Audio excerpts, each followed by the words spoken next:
Ladies and gentlemen, my name is Team Rocket Joey. Yes, sir. So today, guys, we have to talk about it. We actually have to talk about this. And I know it's so new, and I know it's nothing I've ever said before.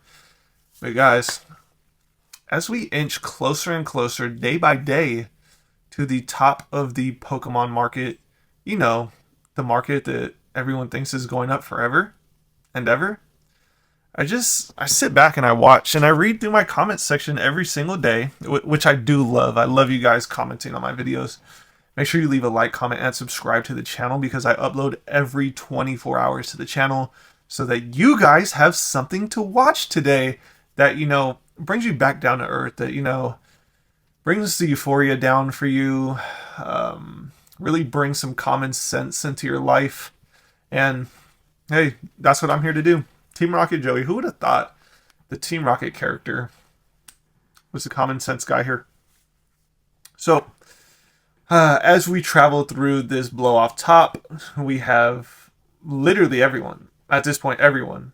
Except a few I've seen recently in the past, and it's actually people that, have a brain, are just saying everything's still going up, everything's good and dandy, everything's going up forever. Guys, we are closer to the top than the bottom of this collectibles hyper bull market. Yes, sir. I know you hate to hear it, but you have to hear it every single day because I was thinking about it today when I was at work. And you know what? What I do is what I've always done.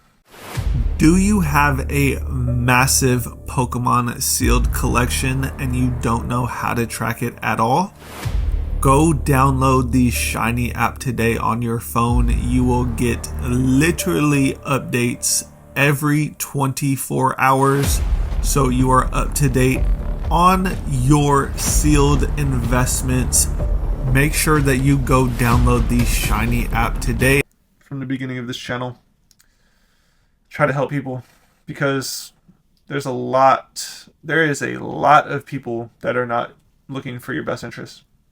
And you know what? I reflected back to 2020, 2021 when I was a victim of hyper shielding, and I FOMO'd. I FOMO'd into Shining Fates. I FOMO'd into Champion's Path. And look at where I'm at 4 years later. Still holding Shining Fates and Champion's Path, even though it's done nothing for me for the last 4 years.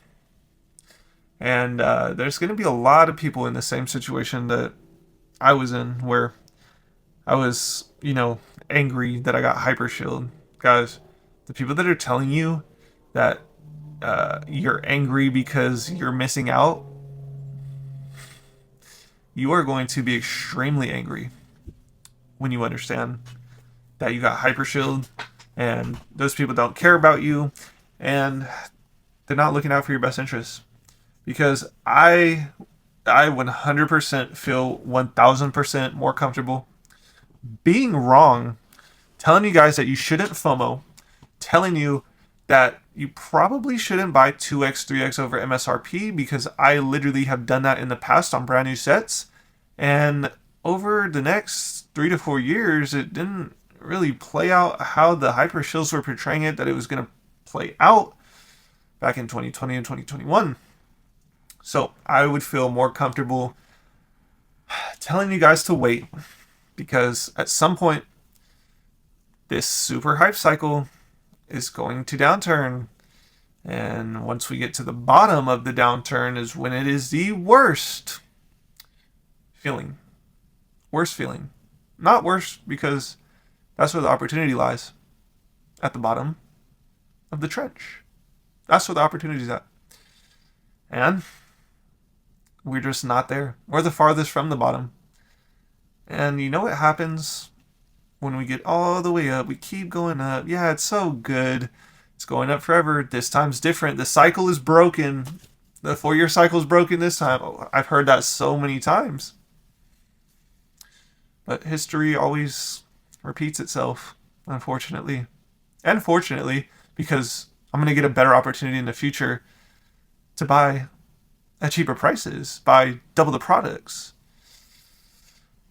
And over the last, I would say, 7 days, I have fully committed and came to a realization that there is almost certainly the plays and opportunities for Pokemon are getting extremely, like, do you think you can go buy a sealed product today on a secondary market and expect it to go up 100% from where everything's at today?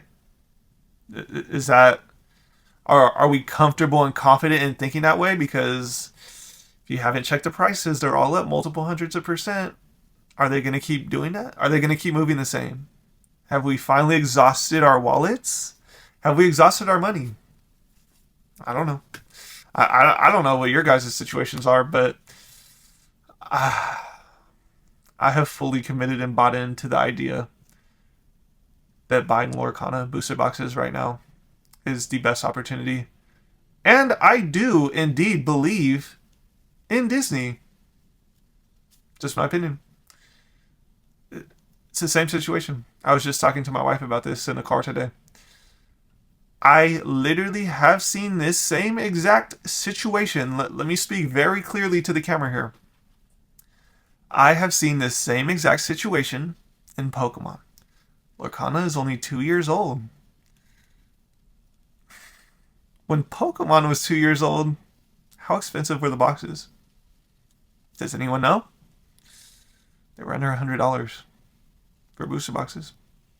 Pretty sure they were like $70, $80.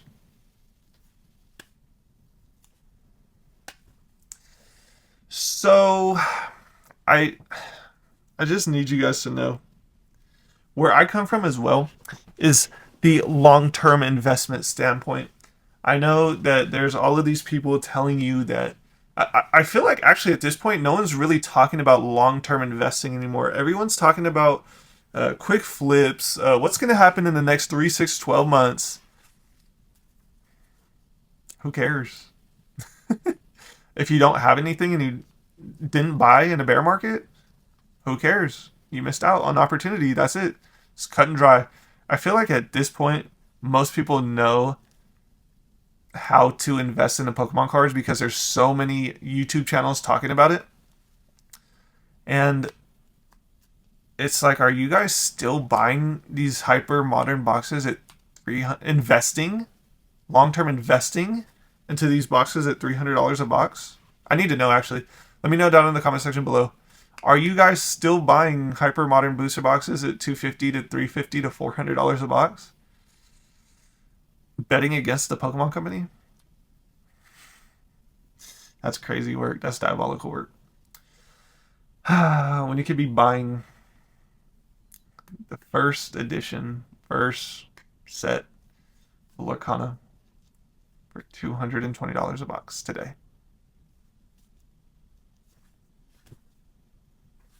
What are we doing? What are we doing? It just doesn't make sense. In that video I put up yesterday of these boxes right here, the Luminatros of Fabled, I got a lot of interesting responses in the comment section. I can't lie. And there's so many people doubting, and so it makes me want to buy it more. When I see stuff like that, that's negative sentiment. And lo and behold, and it's crazy to even say this, people had the same sentiment towards Pokemon the same exact way 2 years ago. It's trash, uninvestable, sucks. Pokemon's printing too much. Guys, Pokemon printed too much. Pokemon printed too much. It's just the same thing. And those are the real Timmies, guys. Those are the real Timmies. The people that are actually taking action. And literally, Lorcana can't go down any lower than where it's at right now. You think Disney's going to fail? If you think Disney's going to fail, you might as well just go look in the mirror and slap yourself silly about 10 times. Because if you think Disney's going to fail, you are a goofy. 100% a goofy. We have a couple new TCGs coming out. We have Riftbound, Goofy, Grifter, Gundam. Who even cares about Gundam? Hello? Hello? Riftbound is probably interesting. I will definitely be watching Riftbound, the release, and what happens, and looking at all the cards and everything, because I think League of Legends, I think, yeah, I think League of Legends has a potential, Riot has the potential to make an IP, competing up there with Disney and with Pokemon, because I can't even talk. Their characters are relatable. People have their favorite characters. People have an attachment to the characters. Unlike Yu-Gi-Oh, unlike Magic, and when you don't have those two things, you will never be the biggest. If you can't build a fan base that is connected with your characters, it's just always going to be goofy. Always goofy. You have that much more up on the next brand if your characters have attachment to them. And you can look at your screen right now and you can understand what I'm doing here. So I hope you guys did indeed learn something here today.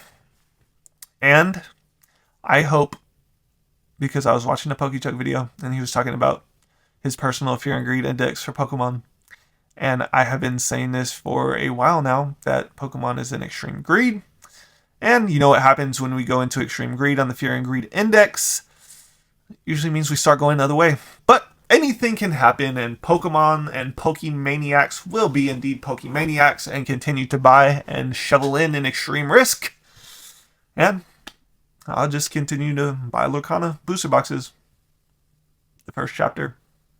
And Rise of the Floodborn. ENO 1. Because long term, the big if, guys, I don't know if Disney can, hold their own in the IP world. I don't know if Disney can do it. Mickey Mouse, I don't know if Lorcana lives long term. Every single ENO1 box that's on the market today is going to be extremely expensive in the future. A big if, though, guys. I don't know if Disney can do it. I'm really getting scared here. So make sure you guys like, comment, and subscribe to the channel. I upload every 24 hours. And I do indeed hope that you learned something here. And I know this is a one-off video and you never hear me talk about any of this stuff. But I will see you guys tomorrow morning. This video is powered by Bitcoin, the #1 asset for your financial future and freedom. Bitcoin. This is not a paid sponsorship.